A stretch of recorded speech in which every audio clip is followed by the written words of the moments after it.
What is up, XRP community? Welcome back to another video. Thank you for joining me. I want to talk about how CBDCs are going to be issued on the XRP ledger, the technicalities. The largest broker-dealer of the global Fortune 500 has partnered with Ripple. Going to talk about the implications of that. The SEC and Coinbase are in the midst of a brawl right now. They're going back and forth. And I'm going to get you up to speed on that.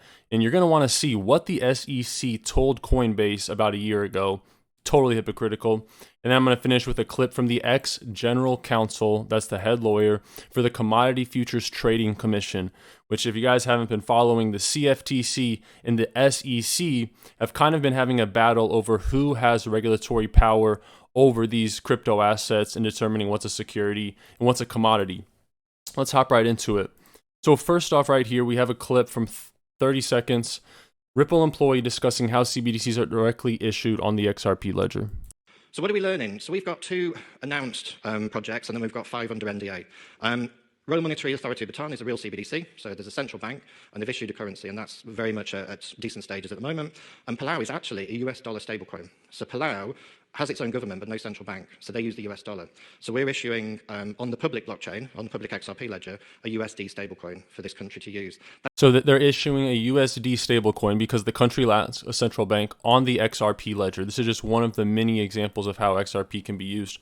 The head Ripple counsel tweeted out something kind of funny. He says, if the SEC ran animal control, and it's in response to Gary Gensler coming out with an update on calling mini crypto platforms investment contracts. You have a goldfish with a line attached to it. Speaking of XRP, if you guys need an exchange to get XRP, I recommend Uphold. It's sleek, it's simple, it's secure, and it's where I dollar cost and buy my XRP and Flare every day. There's a link in the video description below to Uphold. And a great offer. If you guys want $41 guaranteed for free, sign up with Webull, deposit 1 penny. You can get up to $3K in free stocks. Typically, you're just going to get like $40 to $300, but you're guaranteed $41 minimum value. All you got to do is sign up and deposit a penny, sell your stocks, close your account, buy some more XRP or Flare. A link to Webull in the video description below. And I'm doing a special offer. If you guys do this, not only will you get $41 in free stocks, I'm going to send you $20 in XRP as a bonus. I'm only going to do that for 3 people. So check out Webull in the video description below. And this was interesting from Mr. Man XRP. He said in this document, talking about smart cities, and they cite XRP, right? In the future, the blockchain, I mean, we already have Ring doorbells. We're already getting these smart homes, but it's only going to accelerate more.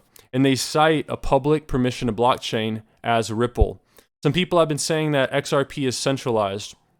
Responding to a tweet by crypto executive Justin Bonds, he labeled XRP as centralized due to its permissionless blockchain structure. An ex-Ripple executive came back at him and said, no matter how many times you falsely claim that XRP's ledger is permissioned, it won't make it true. It's permissionless. Anyone can transact it. Anyone can participate in the network. There's no central authority to prevent you from doing so. So people that call XRP's ledger centralized don't really understand it. Out of the 30 to 40 nodes that run the XRP ledger, Ripple only controls 1. The rest are controlled by other institutions. So how are you centralized when you only control 1 of the nodes? Moving forward, guys. So Coinbase responds to the SEC's Wells notice. This has been talked about everywhere. Look at what they say in this document. And man, it must suck to be a lawyer. This thing is 73 pages long. I went digging deep in this, guys. So smash that like button. It's free. It gives me feedback. It lets me know you're enjoying the content. But I also had to put a lot of work into finding this. So I genuinely appreciate it. Thank you in advance.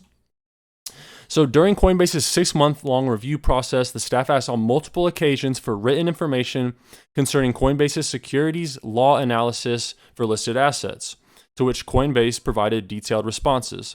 Coinbase explained that its methodology and weighting based on its review in consultation with legal advisors. Coinbase also provided the commission with questions it addresses for each asset as relevant to the Howey prong. So they're going through all the assets and they're literally applying the Howey test to each one of them. For example, Coinbase stated that whether token holders receive payments or fees in any form as a result of holding the token, and the existence and content of publicity and statements associated with the project development team all contribute to the overall weight of the Howey test. Now, look at what Coinbase said.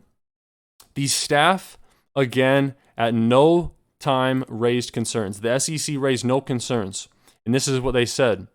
Please advise to clarify that Bitcoin and Ethereum are the only digital assets as to which senior officials at the SEC have publicly expressed such a view, and further clarify that as all other digital assets, there is currently no certainty under the applicable legal tests. They're saying they have absolutely no precedent, they have no clue about these crypto assets, and they're saying this is just the opinion of the SEC officials, and now they're trying to sue Coinbase. Absurd. And attorney Jeremy Hogan chimed in, and he said there's no way to reconcile allowing Coinbase to sell shares of a stock to the public and then turn around 2 years later and say the sales are unlawful, right? The SEC worked with Coinbase when they went public. They knew they were issuing these shares. Pardon me, I'm about to sneeze. Oh, bless me. And instead of doing anything, they allowed it to happen, and now they're saying it's unlawful. Very similar to the Ripple lawsuit. XRP had been vetted by these organizations. Ripple had tried to get regulatory clarity, and it's almost like they're just walking on eggshells.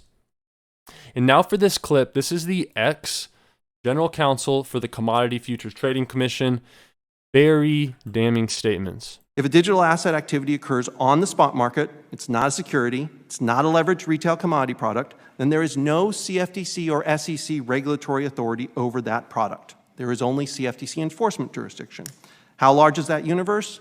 It is large, and I base that on two key assumptions. First, I looked at the top 15 digital assets by market capitalization. Now, there are thousands of digital assets, but the top 15 account for about 86% of the market. Second, I looked to what the commissions themselves have said about those 15 digital assets. Not a chairman, not a commissioner, but the commission itself, because only the commission can speak for itself. Based on my review and looking at CFTC and SEC enforcement actions, it appears that the CFTC has asserted that 7 of the top 15 digital assets are commodities. These 7 digital assets are some of the largest. 7 of the top 15 largest crypto assets, and the top 15 crypto assets account for 85% of the market. That was kind of interesting to me. But he said 7 out of these 15, or 7 out of the top 10 are commodities, not securities. And Gary Gensler, in my video yesterday, my last video, if you haven't seen it, watch that. I played a clip of Gary Gensler talking in MIT in 2018 to his students when he was a professor that many of these crypto assets are cash assets, they're commodities. Accounting for approximately 76% of the digital asset market. The SEC, as a commission, has never challenged any of those CFTC determinations, some of which have been around for years. Instead, the SEC, in an enforcement action, has asserted that only 1 of the top 15 digital assets is a security, and that digital asset currently accounts for about 2% of the market. 76 to 2. 76% a commodity, 2% a security, and the rest of the top 15, about 8% undetermined. I don't think that should be very surprising, because the market division between swaps, regulated by the CFTC, and securities-based swaps, regulated by the SEC, is about 90% swaps for the CFTC and 10% security-based swaps for the SEC. So not only do we have people in Congress that are fighting for the crypto markets, trying to introduce good laws so they can have regulatory clarity, so companies like Ripple, companies like Coinbase, companies like Circle, and Circle's ahead of they control USDC, probably like the safest stablecoin. These companies will be forced to leave. And that is not what you want. That is not how you want to handle innovation. And not only do we have regulators, but we have the Commodity Futures Trading Commission kind of starting to chime in and say, hey, not all of these things are securities. Actually, quite the opposite. A lot of these are commodities. And check this out, guys. A16Z, excuse me, I have a cold or something. They're like a venture capital fund. They invest a ton in crypto. And one of the executives is saying Gensler's seen spiking the regulatory football. He's the head of policy at A16Z. He said Friday that new legislation was needed in Congress. Of course, we know that. Quote, we've seen the chair of the SEC take the view that all crypto except for Bitcoin are in his jurisdiction. Everything's in his jurisdiction. And need to follow their rules. Speaking at CoinDesk's consensus conference in Austin, Texas. You guys been to Austin, Texas, or Texas in general? One of my favorite places in the world. Love that place. About whether or not a turf war was ongoing between the SEC. A war involves two sides, and right now I think there's one that's on the field that's running down to the other end and spiking the football because the CFTC does not have a seat at the table. SEC Chairman Gary Gensler earlier this week doubled down on the message that crypto markets suffer from a lack of regulatory compliance, not regulatory clarity.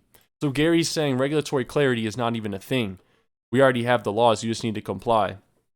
I believe because the blockchain is so innovative, the internet brought out new laws, and I think the blockchain is going to have to bring out new laws. If you guys made it to the end of the video, comment resign Gary Gensler. When you watch the full video, it really supports. So comment resign Gary Gensler so I know who all the loyal supporters are. I appreciate you giving me 10 minutes of your day. And it's Friday. Hope you guys have a great weekend. Take some time to rest, recharge, spend it with your loved ones. God bless you all. Take care of yourselves. Take care of your families. Until next time.